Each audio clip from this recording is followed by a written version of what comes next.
How you doing, Fivers? This is Johnny Darko. We're going to be taking a look at Arch Tempered Kulve Taroth. This is how my squad's been running it recently. This is a good system if you don't have a squad that's up for P1 runs. That's where you can beat Arch Tempered Kulve Taroth in the first round. We have a crew that can do it, but this is our general strategy. First, we start off jumping in. Everybody's got their light bow guns with thunder ammo, and the first thing we do is we break parts. That's we focus on everything. Try to get those forelegs in, but another option that you can take with your squad is when you first load in for the first time on Pursuit Level 1, you can just run around and pick up tracks. That's another way to help get your Pursuit level up. What we're doing is we're practicing for P1 runs, we're getting new squad members in, and we're also getting all the park breaks over with right off the bat.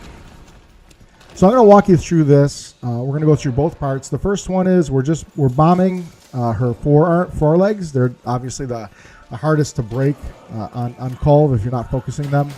The squad's been running this a lot, so you'll see us messing around a little bit. You'll notice when people are putting down bombs, we're shooting them and just kind of screwing around as well. Typically, you don't want to do that while you're first getting starting out, but after you've run it 100 times with your crew, you start messing around a little bit. So I'll point those out.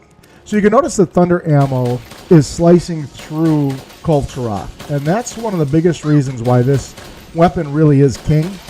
You can use other weapons that can focus on particular parts.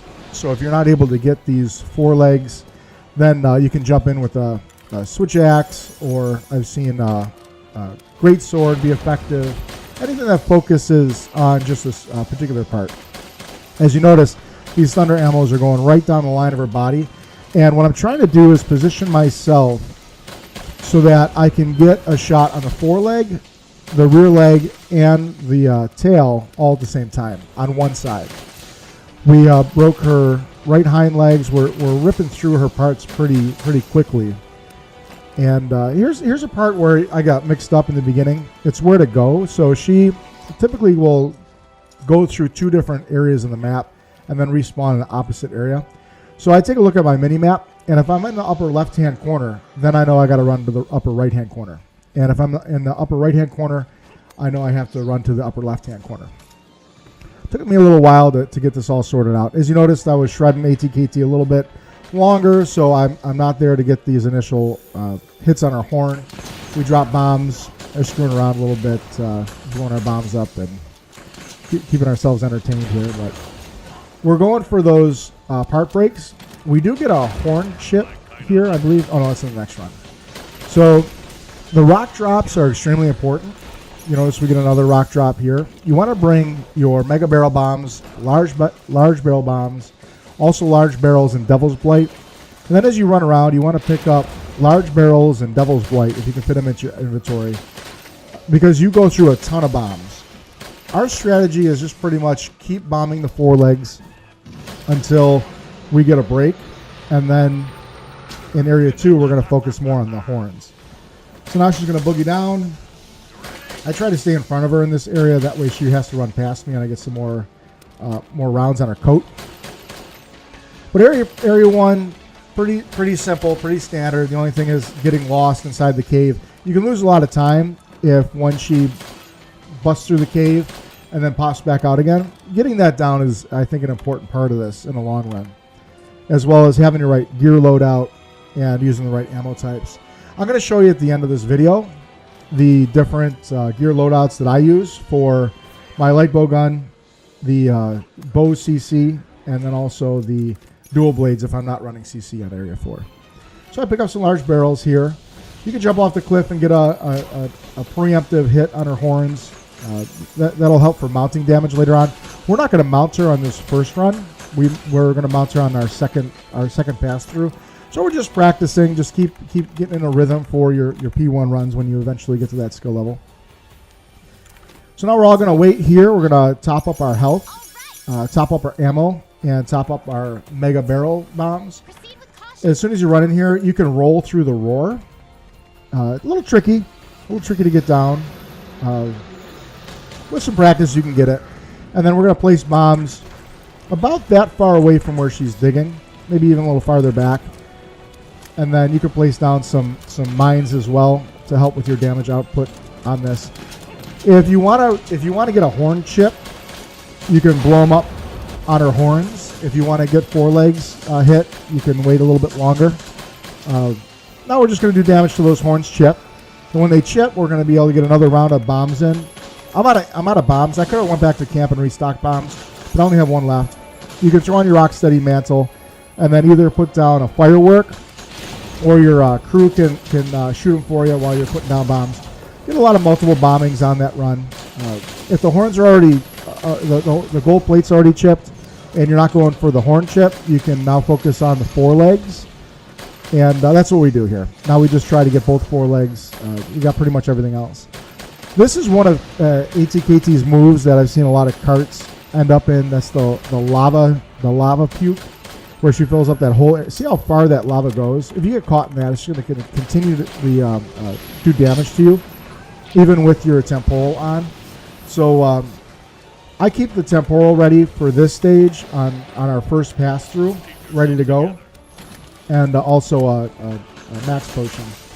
That way you can continue shredding, and you don't have to worry about a cart, because you're going to be after area 2 here. You're going to fight her just a little bit in area 3, and then you're going to let her go. So you notice we shred her coat pretty good, and we get all the parts broken that we need to. Everything except for the horn chip and the tail break, which comes in area 4 in our second pass through. So a little more fun. There's the left forelegs. A little more fun. That's also the roll. That roll can cart you as well if you don't have Vitality 3. Make sure you bring it. If you don't have Vitality 3, that's gonna cart you every time, and you want to avoid that. But the first pass through, we're just, instead of just picking up tracks, we're practicing for P1s, plus we're getting all the park rates that we can. That way, on the second pass through, we don't have to worry about any parts. And if you got some forelegs, then you can just shred those as soon as you log in. So now we're just going to finish up damage. I think we're just going to roll around a little bit more. And as you notice, everybody's focused on that right foreleg. And there's the foreleg chip right there. Now you can count the parts as you shred them too, because she'll dig, I think twice. If you break too many parts, what you want to do is you want to get it to where you have just enough parts broken, so that as soon as you enter area 3, you just have to break one part, and then she's going to shed her coat and then run away. So now we always focus on the tail here as she's breaking the wall down. Everybody shoots down the length of the tail, and hopefully right before she leaves, the animation will break her tail right at the end. And that'll count for the tail break right there. So now we're going to chug some cool drink, go in and finish her off. In this area 3, there's 3 rock drops that you can get. Everybody, when you run to the right and try to get that first rock drop. There's also lava that'll give her some more extra damage too.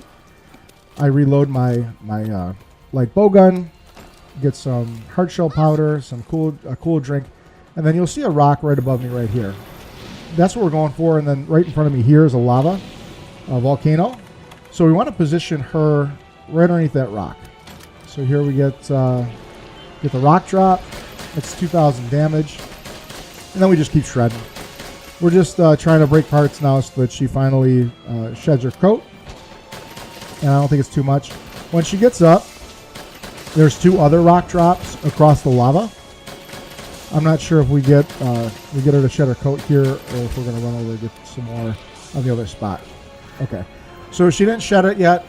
She woke up from the rock drop. Now everybody's going to boogie over here to this volcano, and there's 2 more rocks over here that we're going to try to get, plus some environmental damage from that lava.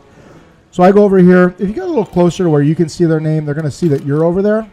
So I reload my weapon, and then I get a little closer just so I can see their names to give them an alert on the screen when they look over here to let them know. Pibbles noticed I'm over here.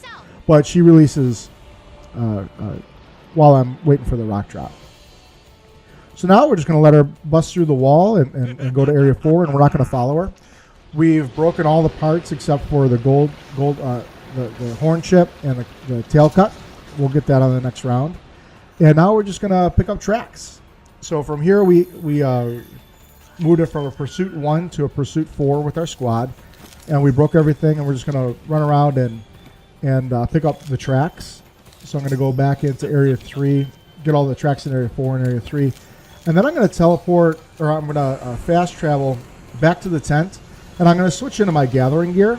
It's a good opportunity while she's hanging out in Area 4 to run around. There's a lot of great materials inside this map, so you can get a lot of Devil's Blight and Parashrooms and Blue Mushrooms. There's a couple of rare spawn animals as well. There's a gold crab and a sort of snake that's around here too. If you see them around, I usually go to my map and I'll ping everybody and let them know that I found a rare spawn. The snake ends up spawning right here sometimes as well, so just keep your eyes open. There's also, wherever you chip the horns, the gold plating, you'll also be able to get a couple carves there as well. So make sure you go over and carve. You might get a Kulve gem as well for crafting armor. And just run around, and everything that's blue, just grab. And also, if you pick up the Crystal Burst, these Gajalakas can be a real pain. So what you want to do is use the Crystal Burst on the Gajalakas. You just hit them once and they go away. Really, they become one of the biggest nuisances in this run after a while. And that's what the gold plating chip looks like right there. So go in there and grab that carve. And we're going to go on to our second run. So now we grab our gathering gear and wait for her to leave and just run around. I put on my Assassin's Creed mantle as well. That allows me to run a little faster and gather a little faster. But once you know you've gathered all the tracks from Area 3 and Area 4, that's when I go ahead and fast travel back to camp and switch into my gathering loadout. Loadouts are really important in this fight. You want to have a loadout for your first part, ATKT, where she has her code on, and then your loadout for your second part where she doesn't have her code on. And then also, if you're going to be doing your crowd control, your CC, you want to have a CC build. I use bow for CC and then dual blades for when I'm not CC. All right, so I'll fast forward here. You can hit options button to skip this intro. Your teammates will appreciate that. So when everybody hits options, you can skip right to the fight, which just happened here. You can eat for Moxie. You can eat for insurance. I usually ended up eating for defense, and then I just pop a max potion to top off my health to max health. And now for the second round, we've broken all the parts. If you have any parts left, now's the time to get them. So if we had some forelegs left, we would focus those. But now it's just about breaking parts. I think we have to break 15 to get a Fury, and getting a Fury will give you more rewards. Our crew screws around a little bit as well, you'll notice, blowing up bombs on top of each other, but we didn't know we were going to record this for our ultimate tutorial. So you get to see what it's actually like running with us when we start to get bored. But the best thing with this part is just getting your ammo to go along the length of her as much as you can. The more procs you get out of each shot, the higher damage you're going to do, and the more you're going to shred her. So I definitely just recommend getting in a spot where you can hit her tail and both legs at the same time and just rocking and rolling. You want to stay away from the horns in this first area. I wouldn't shoot the horns at all because you're going to want to get the horn break as soon as, or the gold plating chip as soon as you get into area 2. That way you get a KO from the park break, and then you can get a lot of time to multi-bomb her horns. So I always go up here and check to see if she's running, and if she's not, then I just continue on. But we got a boulder drop here, so I noticed we're going to get some time for some damage. We're going to drop some bombs here. I think we screw around a little bit too. It's like get a little explosion in the face. But if you're doing this for the first time with the crew, let them put their bombs down before you blow them up. But once you get established and this becomes second nature, then you get screwed around a little bit. You're going to notice her tail catches us, me and Coda, over here on the side. If you're on this part of the map when she's digging, you might as well just keep shooting because you're not getting out of there. And then she broke through the wall in the bottom right-hand corner. So now I'm going to go to the upper left-hand corner of the mini-map. Then on the way, you want to restock your barrels. You can do that if you use bombs, you restock your mega barrel bombs and restock your large barrel bombs. That'll open up your inventory to grab some more large barrels. I'm a little late here as well. If we were here a little earlier, I could have got some more damage on the horns while she's still breaking through the wall. But I took the damage back in the other area. We dropped some bombs. And now we chip the gold plating on our horns here. And the team doesn't realize that we get a horn chip. So that was now here we get another horn chip. And we don't realize it. So we actually keep going. So right there, the giant horns chip. So we do focus the horns in area 2, but it doesn't make a difference. So we just continue to break parts. We got the horns chipped, the great horns chipped, and now all that's left is break parts and cut the tail. So we have a real easy time now. Just chase her down, throw some more rounds into her, try to make this as efficiently as we can. We like to get back to where she's gonna leave, and the team likes to preempt some mount damage here. I don't think we got any at that point, but it helps out with area 4 when you're going to go for the mount. We typically don't mount until area 4. This area 4, you're going to notice, goes by extremely quickly. We do a ton of damage to her horns, but we'll get that in a minute. So we're going to roll in here. You're going to notice the team focusing on our horns a little bit more. We didn't need to do that. Like I said, nobody noticed we chipped the horns already. Want to get in there, get those bombs dropped, get those parts chipped. And what we're going for is we're going for 15 parts broken so we can get a Fury. Get some damage on our horns, some on our forelegs, and unnecessarily throw some rounds into her horns again. Now I don't want to use my temporal mantle because I'm going to save that for area 4 for this second part. She catches me with her horns there on our roll, but you notice I have just enough life to stay up. If I didn't have Vitality 3, that would have carded me. So go ahead and make sure you bring that. You want to make sure you can survive every hit without taking a cart. The roll can be devastating, so you have to always be on the lookout for the roll. Every time I'm positioning myself, I'm thinking about positioning myself to avoid the roll. Nuke gets caught in it there, but is able to recover as well.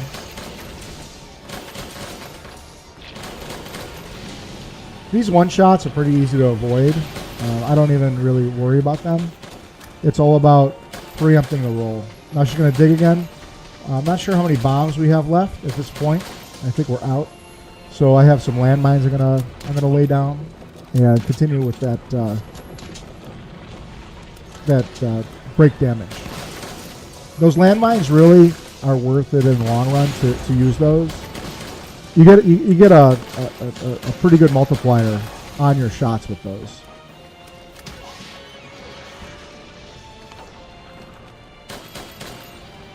And now we're just trying to avoid the rolls and count our park breaks.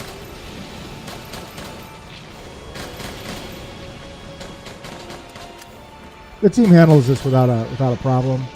You get another roll here. You can see if you need to Superman dive out of it. That's a good way to avoid it. I probably could have made it without the dive, but it's not worth the extra damage you're going to have to heal for.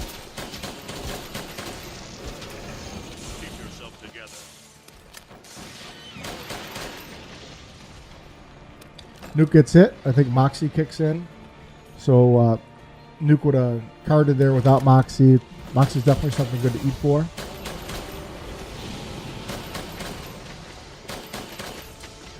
And now just what we're looking for is her to give us a double roar to let us know she's leaving.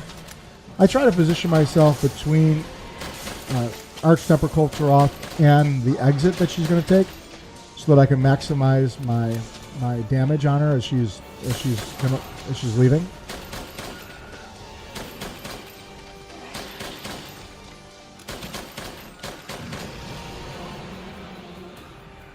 So now I look around to see where my positioning is, and she is going to leave here. So we're going to focus on the coat again. Try to get that coat to break as she's leaving. Try not to get too aggravated at the Gagalagas as they flinch you. Team positioning is really important there because you can flinch each other pretty bad. As you notice, we go in pretty much as a line. And now, since she's pretty much shredded, I'm going to go back and get my crowd control gear on. It's important that the bow switches here. Along with the rest of the team, we can put on our second phase gear at this point because we're going to dance with Kulve Taroth in Area 3 for just a little bit, but the timer is going to start as soon as we enter Area 3. So we're going to want to make sure that we quickly transition into Area 4. So everybody gets on their area. Well, it's actually her second phase gear. I'm running a bow setup that I'll show at the end of this video. The important parts of this are sleep and paralysis. But first, we have to get her to leave Area 3. And if you're close, you want to make sure that the bow is your first one in, and they sprint to where she's going to exit. I wait up on the shelf here and drink my cool drink, hard shell powder. I get some dash juice, especially with bow, and load up my power coatings because I want to be able to do some damage in there and be able to quickly switch to sleep. So now I have power coatings selected, and I switched over to sleep is ready to go. So I just have to triangle to switch over. So we're all going to go to the right here, try to get this rock drop. The lava actually makes her release. She took 375 damage, so I know she's going to leave here. So I'm trying to sprint to that exit, and then I got to unsheath and switch to sleep coating right away. And now you want to preempt the sleep here with crowd control. So just get a couple of dances in there, and we got to roll because the timer already started since we moved into Area 3. We're going to be going right to bombs. So the first goal is the sleep. It's the first part.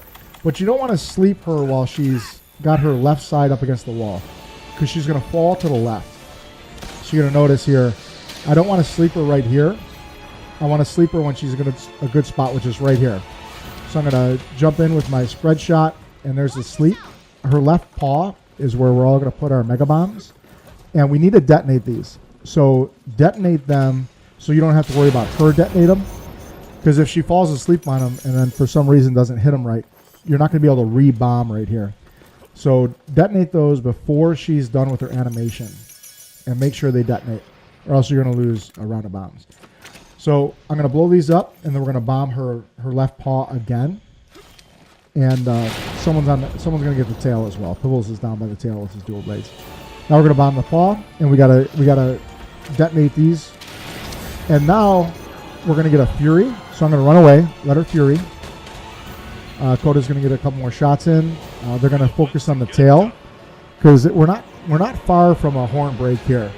Now, typically we'll get a mount and then bomb the opposite pillar of the mount, and then we'll get a paralysis and then a knockout. But we break the horns right there. No problem. We got that tail cut in really quickly. And that's a quick two-stage Arch Tempered Kulve Taroth run that we've been doing a lot with our squad to practice for P1 runs. And from here, I'll show you a little bit about the build. I think this run took about 10 or 11 minutes for this second part. So easy to just cycle through it. You want to make sure you carve up these horns, get some free carves there. And then we'll show you the gear that we use too. All in all, we settled on this run because we wanted to do P1s with our squad, but about half our squad is newer to ATKT. So we devised this two-part plan, and we hope that this helps you out as well. We'll go through the builds real quick. You want to make sure that you have 2 or 3 loadouts, depending if you're getting into the crowd control or not. The first one is the light bowgun. The second's the dual blades, and then we'll show you as well the bow. Maybe not in that order. Let's see how I have them listed here. So here's the light bowgun. We have the sticks. Oh, let me move my camera so you can see it. All right. So there's the light bowgun sticks. I have 3 recoil suppressors, health boost 3, and there's the decos I have slotted in. You can pause this as well if you want to take a look at the builds. Here's the bow that I use for crowd control. Here's the decorations I have on that. Again, Health Boost 3, Ice Attack 4, Paracoat Jewel is important. I have slotted in there. And then we'll show you the dual blades. And we hope this helped you out. And let me know how if your squad uses some of this strat or any kind of additional recommendations you have for us as well to help newcomers get accustomed to Arch Tempered Kulve Taroth. Other than that, I'm Johnny Darko, and we will see you out there in the caves of El Dorado. Take care.